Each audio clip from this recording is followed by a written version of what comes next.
welcome into another edition of the Roy's Boys podcast. Got a lot to talk about tonight. Michigan game.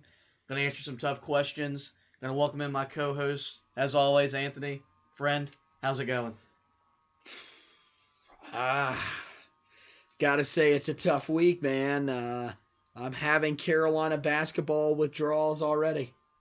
And we got a long way to go still until our next game here, it feels like. Yeah, the Heels don't play again until Wednesday, and it's always, whenever you lose, you always want to get back out there, and then you lose the way we lose Wednesday, which was just a disappointing effort on both ends, but mainly on the defensive end. Left a bad taste in the fans of the players, the coaching staff, and of course us fans that live and die by Carolina basketball. Of course. So I guess we'll dive straight into that game. It was an 84-67 defeat for Carolina. Again, they actually led 21-11 early in the first half. They were doing a lot of things that I thought going in they had to do well. They were getting good shots. They were working the offense in the half court. They were playing hard defensively. And we all know that Michigan was going to make a run, especially with it being in their building. And it was kind of like the Texas game in Vegas. Once they made their 17-2 run, we looked shell-shocked on the road. So, and then from that, we only were down 4 at halftime. Came out in the second half. And I think, Roy Williams called a timeout before the under-16 because we just came out and then still looked awful. And that's when I told myself, this isn't our night. If we're calling timeouts, not a good sign. Mm-hmm. Got down by, I believe, as much as 20. Roy put the starters on the bench for an extended period of time. We got it as low as 11. Playtech missed a runner about the 5-minute mark that had made it single digits, which you still have a game. And then from then it was over. So your initial thoughts, reactions from the tough loss at Michigan? One of those ones that you really just want to throw the tape out on, am I right? That's one that you just really don't want to watch anything about it because it was one of those games where you simply got dominated in every facet. There's really no need to even watch the tape. You know what happened. You got killed. Well, the problem is you got to be able to show the kids. Like Roy said in the post game, we work on screen and roll defense every day. They run screen and roll 3 straight plays. We're giving up dunks. So, as bad as you don't want to watch it, and I get it. Sometimes you have those games we're going to bury it. I think this team, because the message didn't get sent from the Stanford second half, the Texas game, you got to just make them sit there and be like, listen, you did it to yourself. Now we're going to complain at you for 2.5 hours while we dissect every aspect of what went wrong in this game. Yeah, it's one of those things where, when I say throw out the tape, it's kind of it's a thing of you just kind of got to forget about. You can't let this affect your season. Don't forget about it, clearly. Right. But at the same time, you got to say, look, this Michigan team, and first of all, this is one of the things that people that listen to this podcast and follow Carolina basketball need to understand. Michigan is a very, very good basketball team right now. This team may, in my opinion, be the second best team in the country at the moment, behind Gonzaga, who we will play coming up. But this team is just playing out of this world. They're defending unbelievably. 67 points is the most they've allowed all season. So, look, I'm not saying take a moral victory out of that. What I'm saying is Michigan's defense is legit. And then, look, they shot 57% in the second half. Can you tell me the last team to shoot a better percentage than that against us? Off the top of my head, no. I just think it. I believe, if I want to remember correctly, it was the team from Philadelphia in the 16 title game. It is, yep, 62% in the second half. So what I'm saying is that look, while there were some concerns defensively, there are a lot. One of the things, even early in the game, when we were still, got out to a 10-point lead, there were a couple of possessions where Michigan had backdoor opportunities they just didn't finish. Yeah. So, at this point, it's just the one, like, do these guys not know how to work through screens? Like, it mostly seems like the big men. Like, May really struggles with it, and so is Garrison Brooks. Is this just something that they haven't picked up on? I mean, don't tell me they haven't worked on this in practice. Well, I think the thing, and if you listen to the post game, and I wrote about this in the recap, defense is about two things. It's about the desire to defend, and it's about communication, because you got to tell your guy on the screen when you hedge, hey, I got your back. And a lot of times when the one guy hedges and the other guy's supposed to go to get the guy that's coming off, that guy's not there. And it's really, the thing about it is, as bad as it's looked, it's fixable. You can't fix a team shooting 57% because they were high. Yeah. Michigan was throwing up stuff that, it was their night. Their big. What was it? Matthews that had that ridiculous three, or was it Poole that had that ridiculous three late in the shot clock? Yeah, it was on one of them. Oh my gosh. I just thought, you look at your seniors, a guy that the guys were leaning on to carry this team, while you let the freshmen who are more supremely gifted grow up. Kenny Williams and Cam Johnson were non-existent. Even though Luke May had 11 points and 15 rebounds, he wasn't efficient from the field. And it was just another night. Like, they've all three yet to play well in the same game, which to me is a disturbing trend, even though we're only 8 games into the season. One would hope that that's something that'll come, during conference season, is that they'll start to get in a flow together. I mean, the thing about Luke May is, at this point, man, I don't think he's confident in his shot. That's got to be it, because we know this guy can shoot. And I mean, these people, there are people that think we should bench him in favor of Nazir, which we'll talk about later with the lineup thing. But, I mean, look here. This guy had 15 rebounds. Let's not act like he wasn't out there playing the other night. Right. I mean, yeah, he wasn't all that efficient from the field. But, you're going to go through stretches like that. We've always known Luke May to be a hot and cold player. That's exactly what he was last year. And that's what he's going to be the rest of his career, honestly. I mean, he's not – look, I don't think he's going to the NBA. I think we can all admit that. He's not really the most talented guy. He's just a hard-working guy.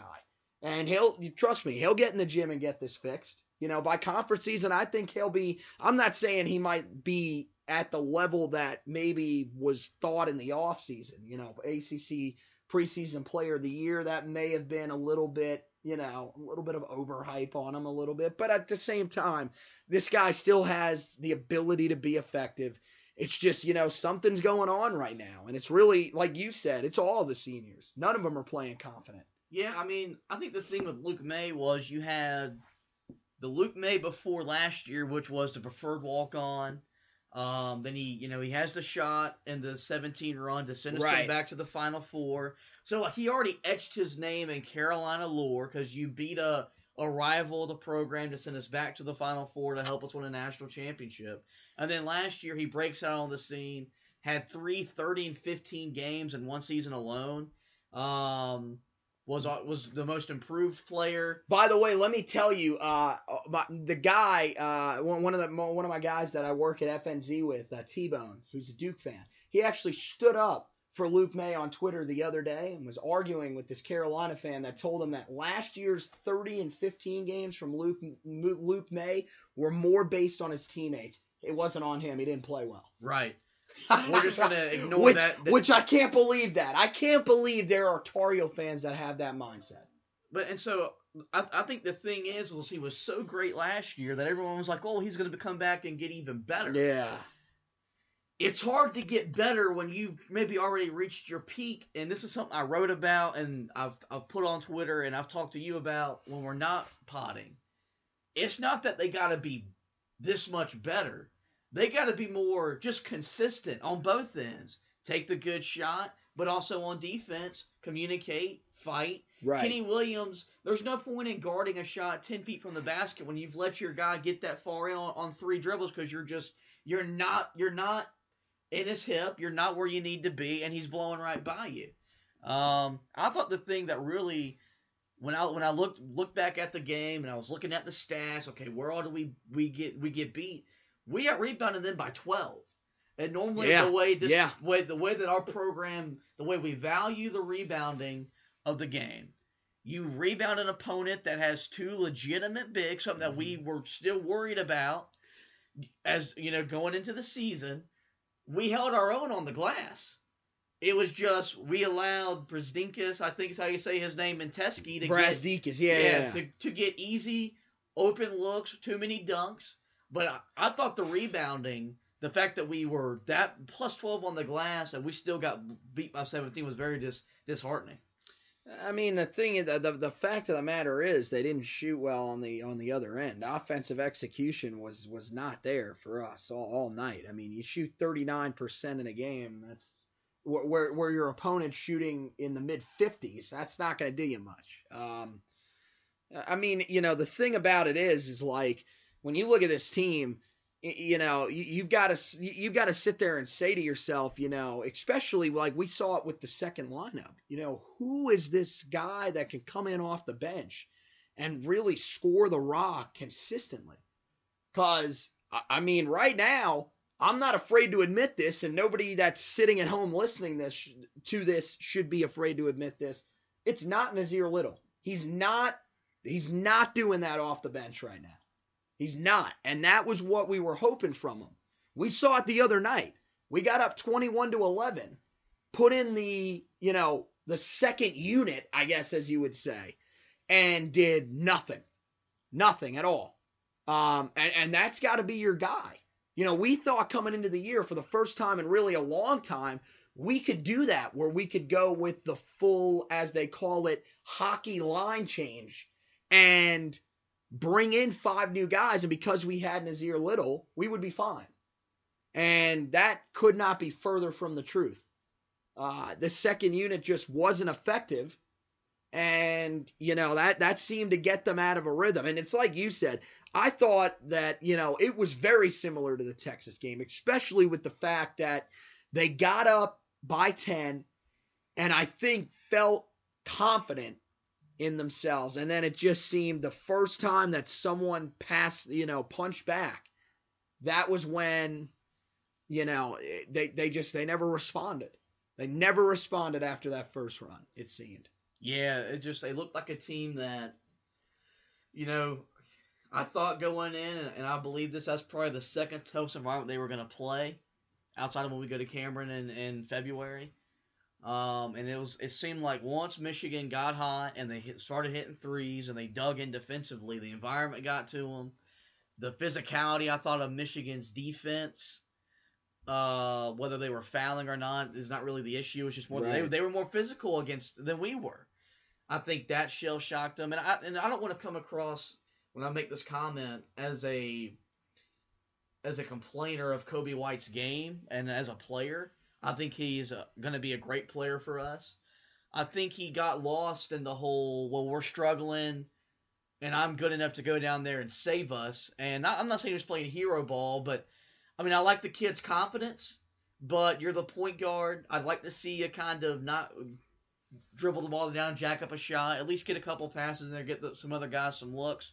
But right now, there's just, whenever we're struggling, there's nobody that's going to step up and say, hey, let's, give me the ball. That's Luke May's job. You're the best player on the starting lineup. So, there's just a lot of things that I think the good thing is, as bad as it is, it's correctable with a lot of practice time coming up in the month of December. The players aren't going to like the practices, but I think the 8 games in 22 days with a lot of travel, you didn't get a chance to practice a whole lot, but I think this 4-game schedule in December is going to help this team out. I mean, one of the things that I'll mention before we probably move on from this and start to focus on some of the other topics at hand, it seems like when they get down in games this year, one of the things that they always have been able to do is, even in the half-court sets, still move around and try to get open looks. They have not done that. Their feet have been in quicksand anytime they get down. A lot of guys just standing in the spots they're most comfortable with and trying to get the basketball, and that leads to horrible shots which we've seen a couple of times this year. That's one of the things they've got to work on. Look, if teams get on runs, you can't just try to settle for shots at the other end of the floor. You can't rush things to try to get back on top. You've got to settle in and play your game. You knew that against Michigan, you were not going to be able to get out on the fast break that often. And I mean, look, that's part of what Michigan does. You only had 4 fast break points. That wasn't my biggest issue. The fact of the matter was, even though we out-rebounded them by 12 rebounds on the glass, we had two second chance points in the first half. Right. We got some a few more late, but second chance baskets are something this team has lived off of, the last couple of years. Both of the championship runs were built on second chance baskets. And now you're just simply not getting that done. That's one of the things that, it's got to change. You've got to be able to get on that offensive glass. And I mean, the other night against a Michigan lineup that, was able to rebound the ball relatively well. I thought they did a good job on the defensive end, but you've got to be able to create second opportunities, because those are going to be your best looks. Those are going to be better looks than your first chance opportunities down floor. And, we've seen it. This year, I don't understand why Cam Johnson thinks that he has to be this guy that develops a floater. That seems like that's something that he's trying to develop, and that's just not working. And there's that's one of the things. You got to be able to, look, we don't have to rush shots. Pass the ball for a better shot. You don't have to force everything up.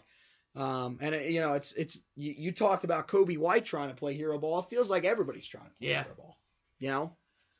Yeah, you're right about that. So I think we're transitioning from the Michigan loss. All right. We're gonna have, I guess, some tough questions. More, I guess we're gonna answer what the fan base is thinking. Mm-hmm. And so we'll start with this. Carolina with the loss is a 6-2 with 2 losses against a Texas team that was ranked in the top 25. They'll fall after losing at home to Radford.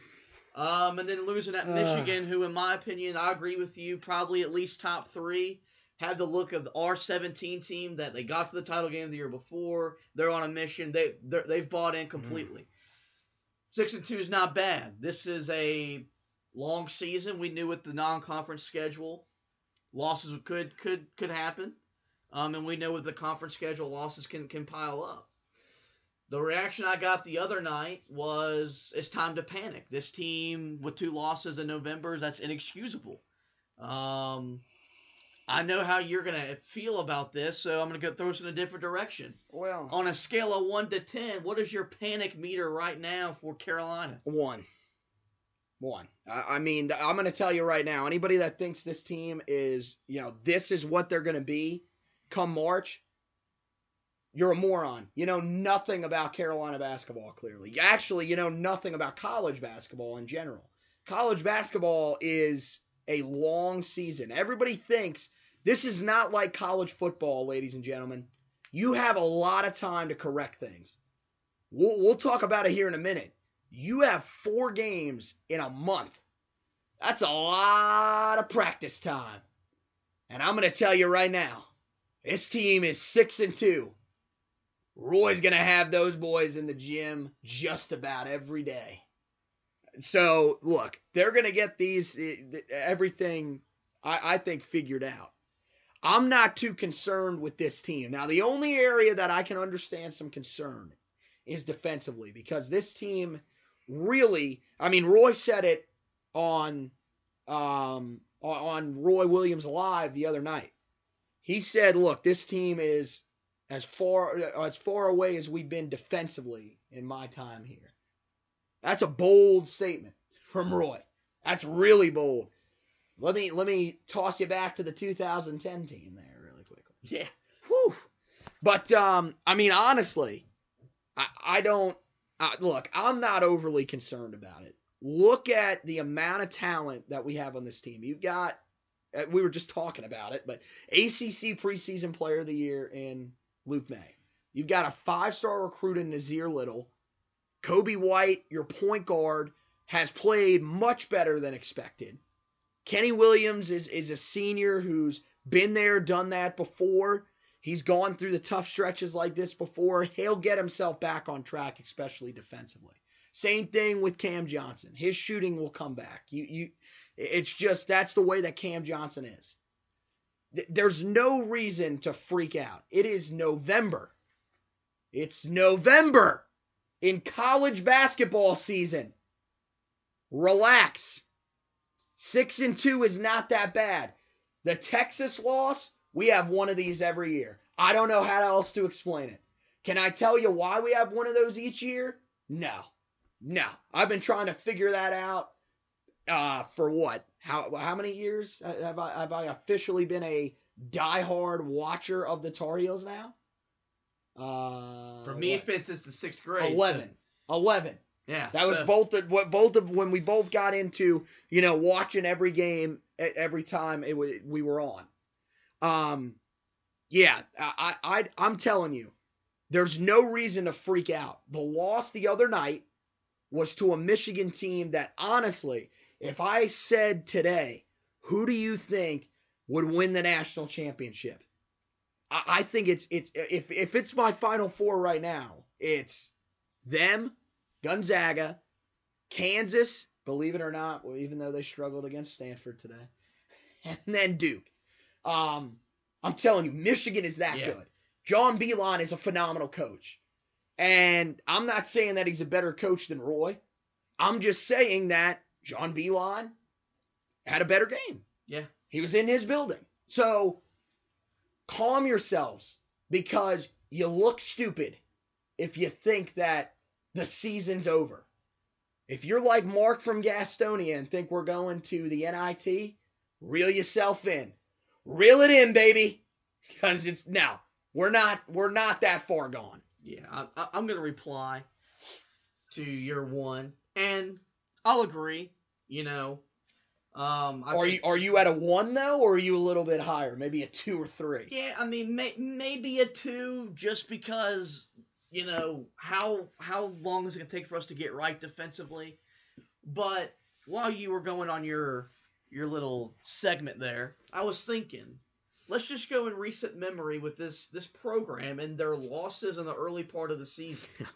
Whether it be November or December. Last year they lost at home to Wofford.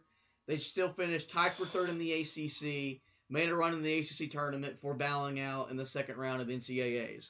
The year before that, the team lost on the road to Indiana, a team who lost at home to Fort Wayne.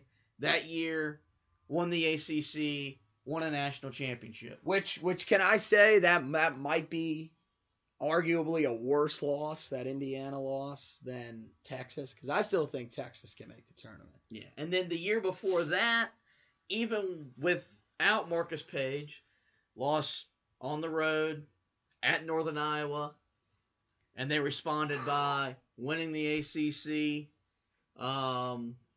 winning an ACC tournament, and then making the final. So there's no reason to think that there's a track record with Roy Williams that we're going to get better. It's inevitable. And look, I don't want to be playing, this is going to come across as a weird way, I don't want to be playing great right now.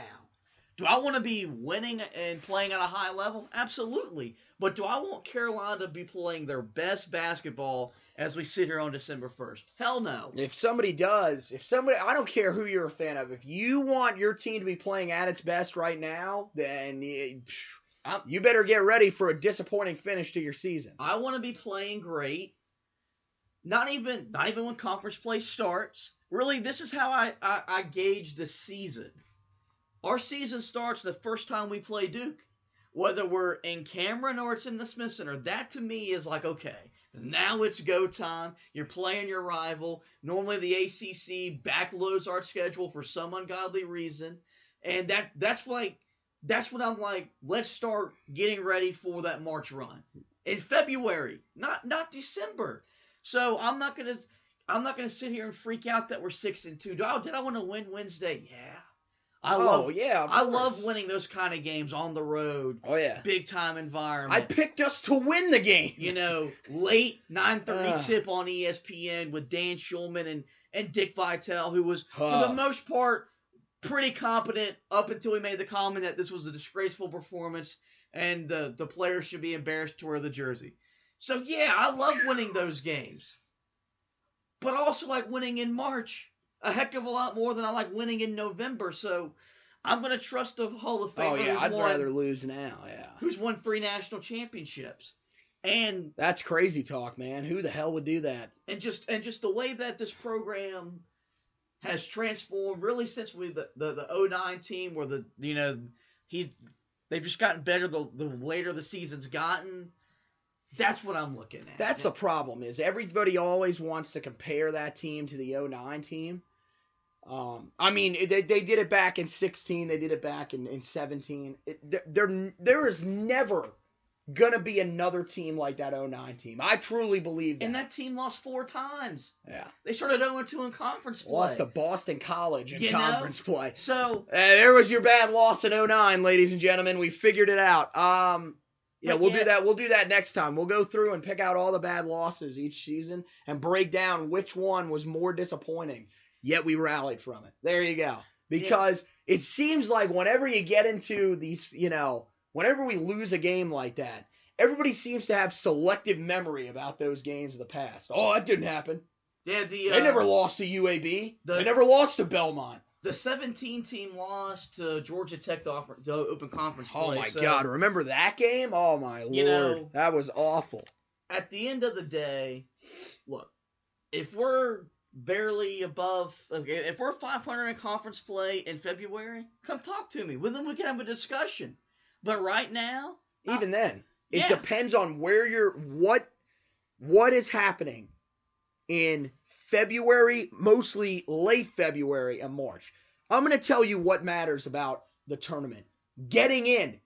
Nothing, dude, seeding does not matter. If you're a good basketball team, things will work themselves out. And this is the thing about our squad that people still have to realize. These guys are veterans. And look, right now, they've had some struggles. But I'm going to tell you, when it comes to those important games, late in conference play, in the conference tournament, in the tournament where it really matters, that experience pays off.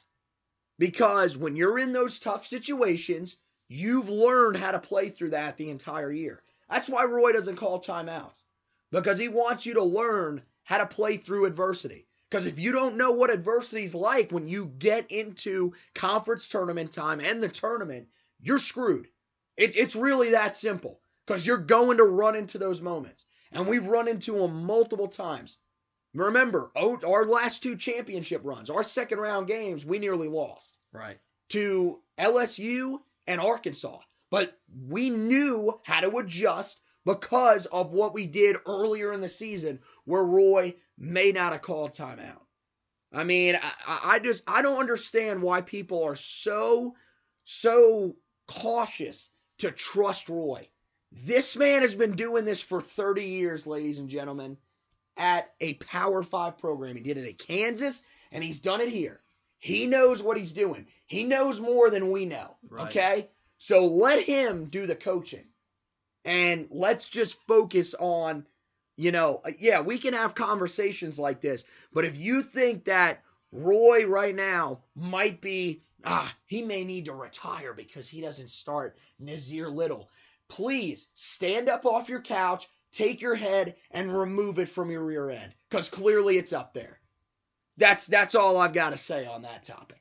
Okay, so now we're going to shift gears and now we're going to kind of question Roy Williams. I know you just went on your rant. Oh, my God. What are you doing? He decided what are we doing? During the game Wednesday that he was going to sit his starters on the bench and watch a single-digit deficit blossom into a double-digit deficit. He sat him there for a while and watched the backup struggle. Many fans, maybe even some writers, probably blamed that one incident on why Carolina lost the game.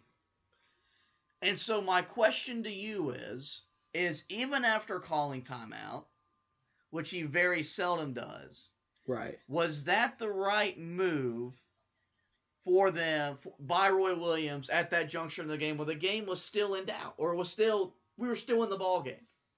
I mean, look, man, it was it one of those moments where you kind of were scratching your head for a moment? Yeah, maybe.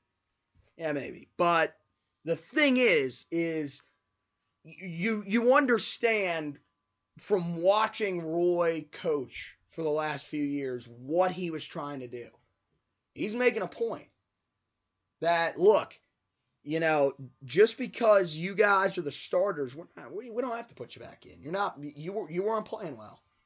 So yeah, we're going to stick with the guys that are showing effort tonight, because clearly in his mind, the starters just weren't putting in enough effort.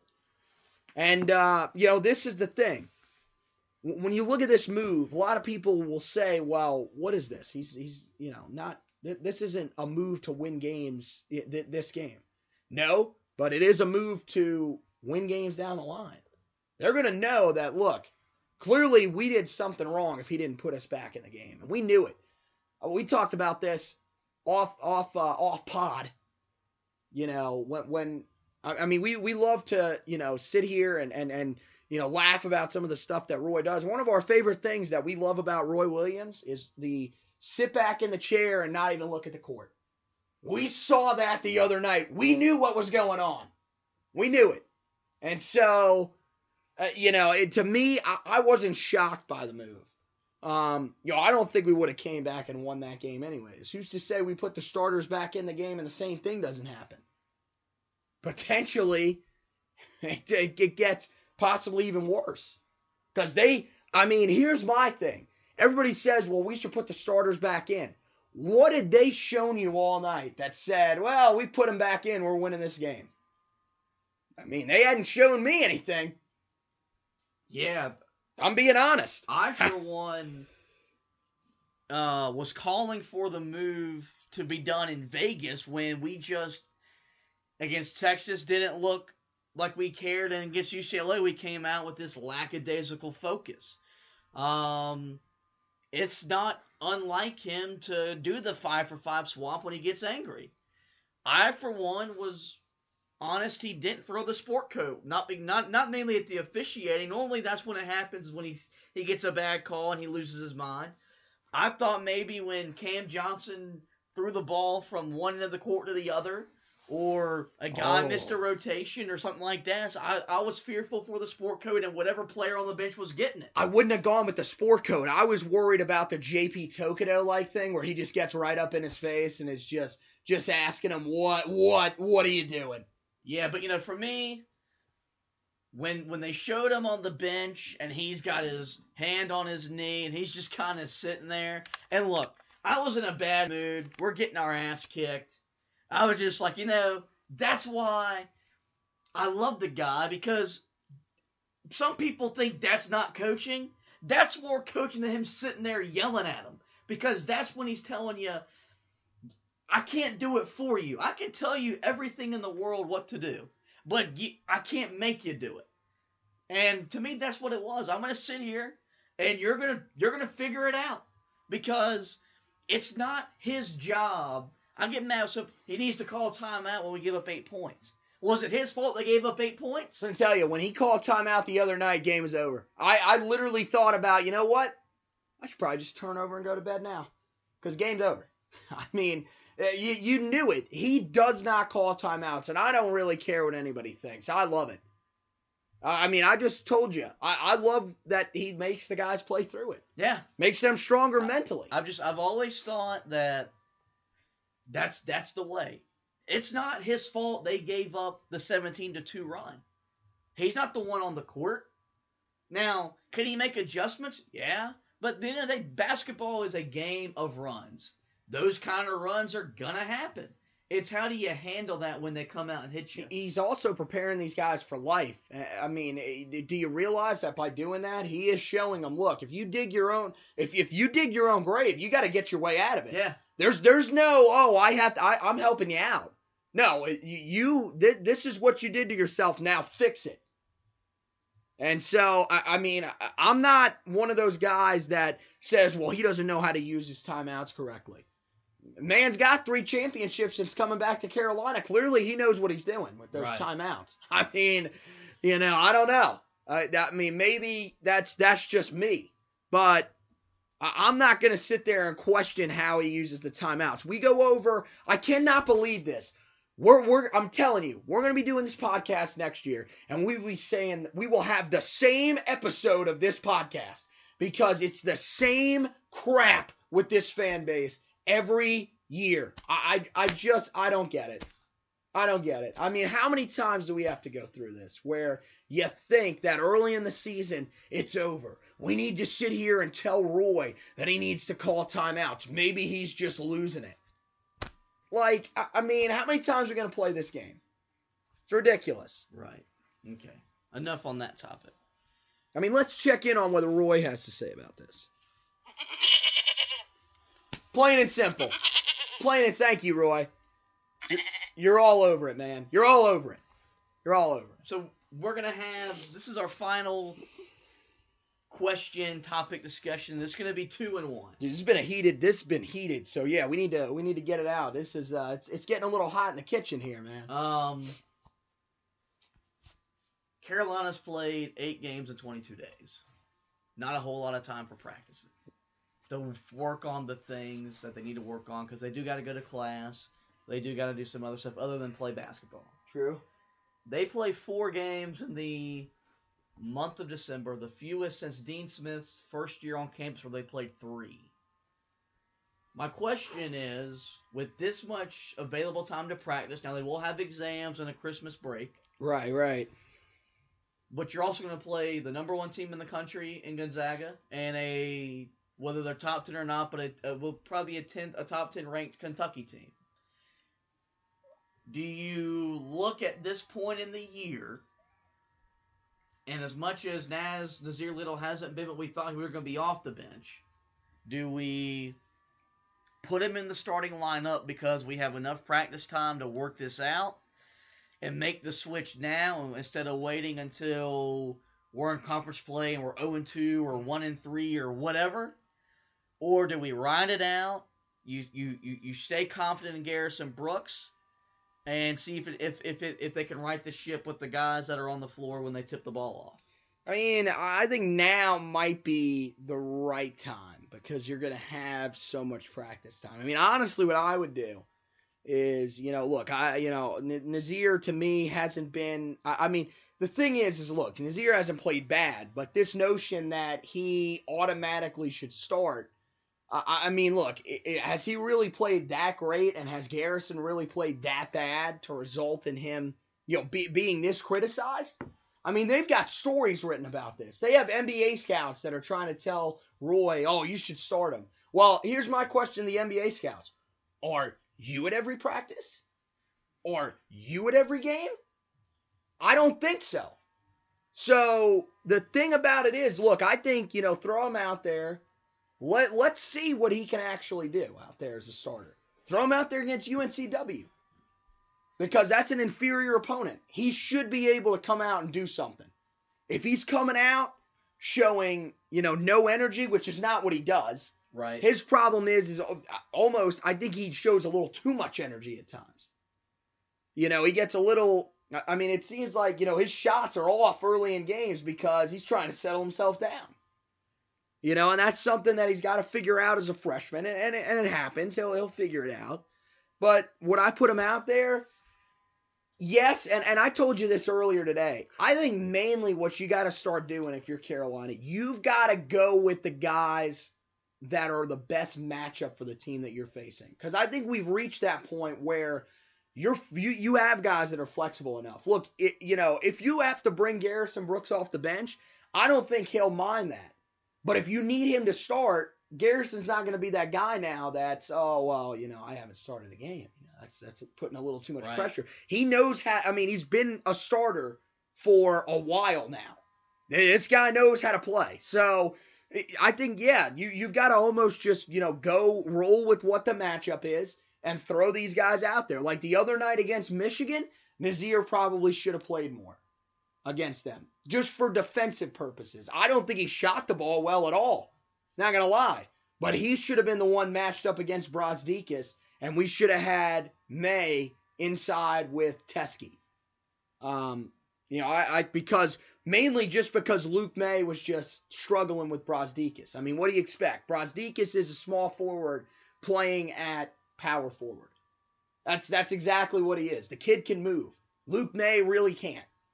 So, yeah, I mean, it's really dependent on a matchup. That's how I would look at it.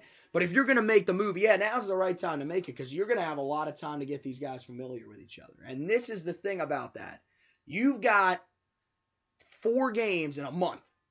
You have plenty of time to try to work on whatever it is that you need to get figured out, especially defensively. And I'm going to tell you, it will get figured out defensively.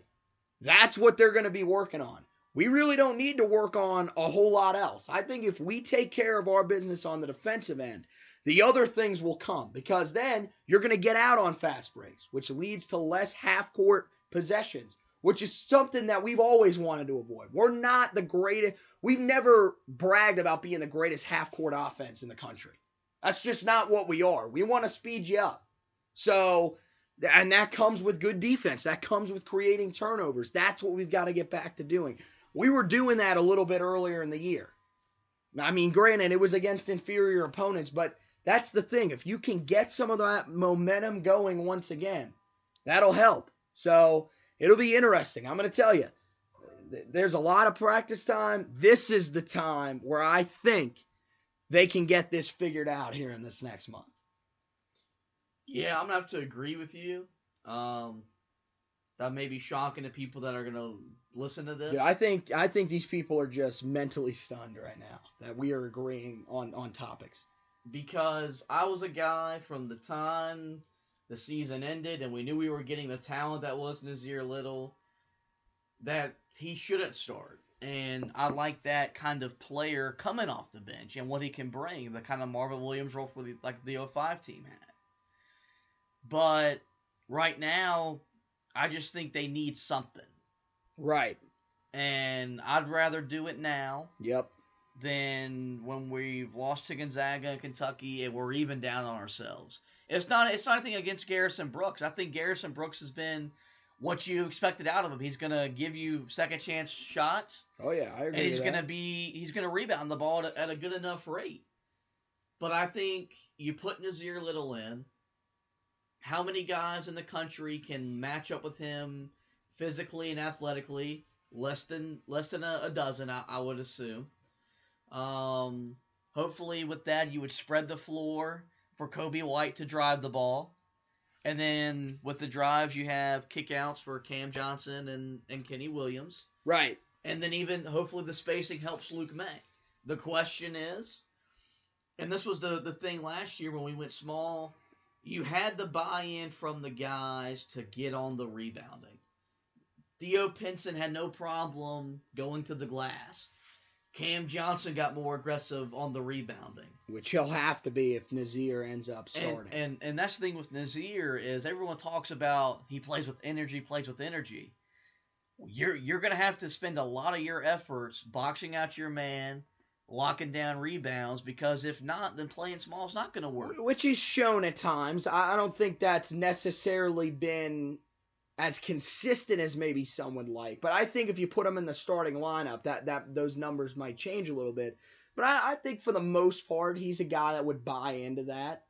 Yeah, I mean, the thing is look, I mean, Garrison was rebounding very well early in the year. I think that's kind of fallen off a little bit. So maybe this is the time to go to that. Maybe it is the time to make that move because, yeah, I mean, Garrison's still playing relatively well, but, you know, he's still not the greatest rebounder.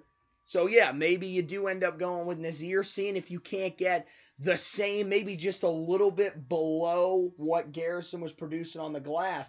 But, I mean, he's going to give you more options offensively, and he's going to be able to space the floor out a lot more, which, like you said, I think will help Luke May immensely by spacing the floor out. So, you know, it's definitely interesting. But yeah, no, I mean the thing is, yeah, if you take Garrison Brooks off the floor, if Nazir's not willing to buy in on the glass, which again I think he is, then you run the risk of being, seeing games like that, not like the Texas A&M game with with losing, but you're gonna have games where teams can heavily out rebound you, so you're gonna have to shoot the lights out of the ball, and we've seen it this year. I wouldn't bet on that with this team right now. That's not how they play basketball. They thrive on second chance opportunities, but putting these guys in there, look, you got to do something right now. I mean, the energy on this team, I think, is just. I'm not. I mean, it's kind of in one of those. It's nervous energy. I feel like where these guys look. I mean, trust me, they're like the rest of us. They look at that schedule and say, "Man, we could be towards the end of this month. We could enter that final game in December, sitting at 7-4. That's an area that's not too common. I mean, trust me, they see this too.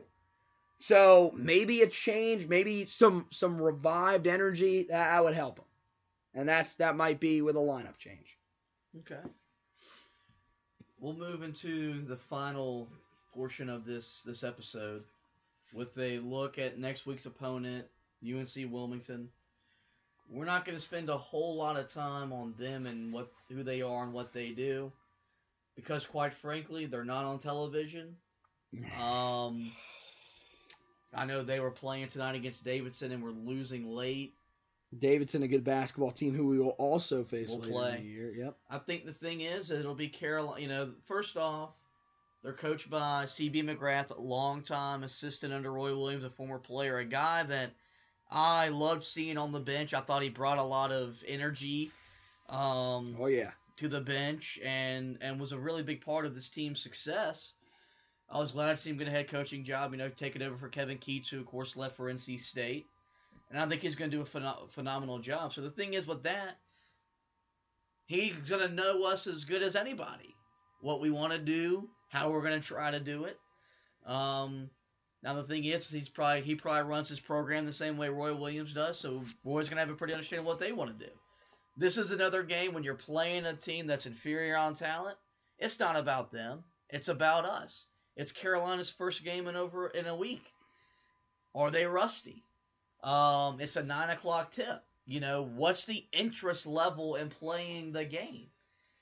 The last time we saw this team at home, we were only up 6 in the second half over St. Francis at one point. Yeah, yep. So this team has shown times, even when they're playing at home against inferior talent, they're not locked in for 40 minutes. Do I think that's going to happen this week? I mean, I'd hope not, because I would imagine how many practices they've had since Michigan they haven't enjoyed because they've got to be better. Yeah.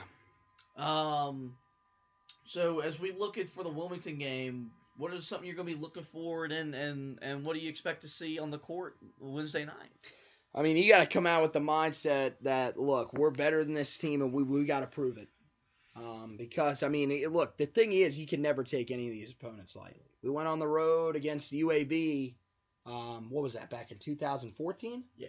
And lost to them because they had Gerard Haas on the bench. Look, while they may not always beat the, the, what do they call it? The master teaching the prodigy or whatever. I don't know. Yeah. Something like that. Look.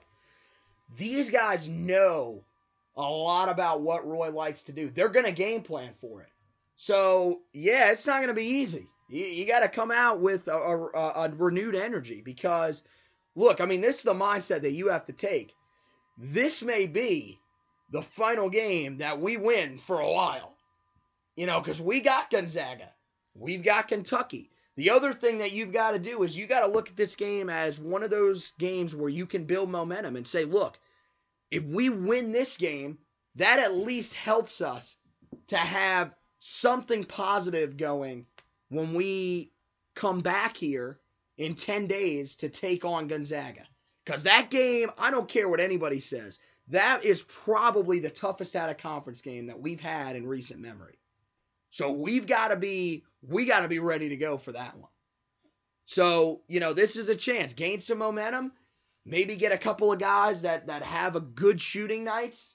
And, really, the main thing is, look, you've got to be smart all around. Be smart with the basketball.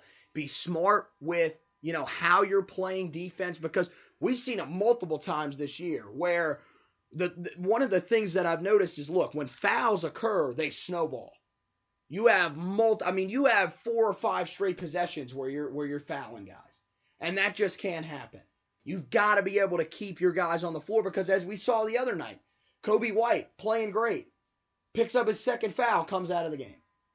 So you've got to quit taking momentum away from yourself by fouling and by turning the basketball over. And so, but I think they'll be able to do that. It's UNC Wilmington. This team is 4-5 on the season. They have losses to Campbell and Gardner-Webb so far this year. This isn't the same Wilmington team as when Kevin Keatts was there. So this, I think, should be a good game to get us back on track.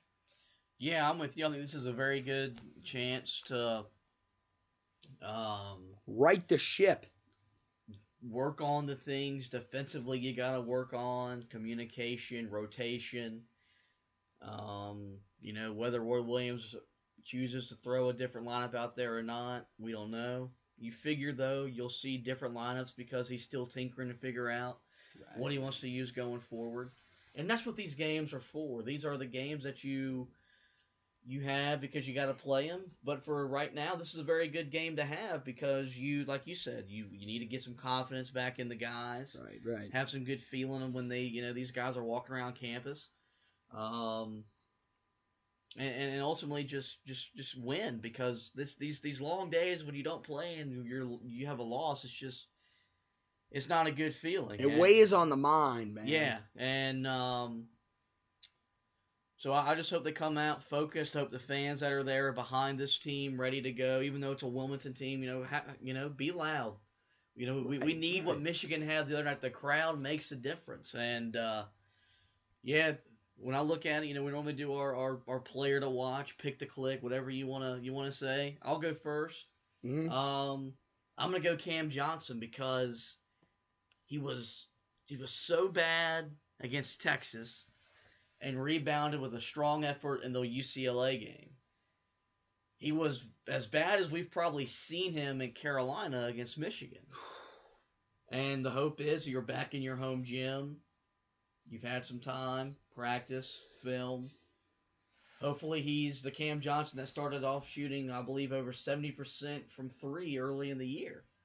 I think he's a big part of this team's success currently and down the road. So that would be my guy that when I get ready to watch them play, my eyes are going to be on Cam Johnson a lot. How about you? I think it's got to be Luke May. Does this not feel like one of the games that he just comes out against an inferior opponent, a guy that's probably going to be undersized compared to him, and really just has one of those games to sort of renew faith in him, right? Now, to be fair, I think I've been saying this now for 4 podcasts in a row. But eventually you would figure that he gets it back on track. Because I'm not going to go with Coby White. Because, look, Coby White, I think we know he's going to play well. Yeah. We know that. But, the thing is, Luke, you can say whatever you want. He knows that he's struggling right now. And, the worst thing to do is to keep piling it on the kid, basically saying, like, oh, look, this kid's trash. He's not. He's going to get it back together. And it feels like this is one of those games where maybe he gets that shooting stroke back a little bit. I mean, that's the thing. We're literally looking for a game where he shoots, hits like 2 or 3 threes. Maybe shoots, 8 of 13 from the field or something like that. We don't even need a great shooting game. But right now, I think it's like 3 or 4 straight games where he's shooting, a combined maybe 40% from the field.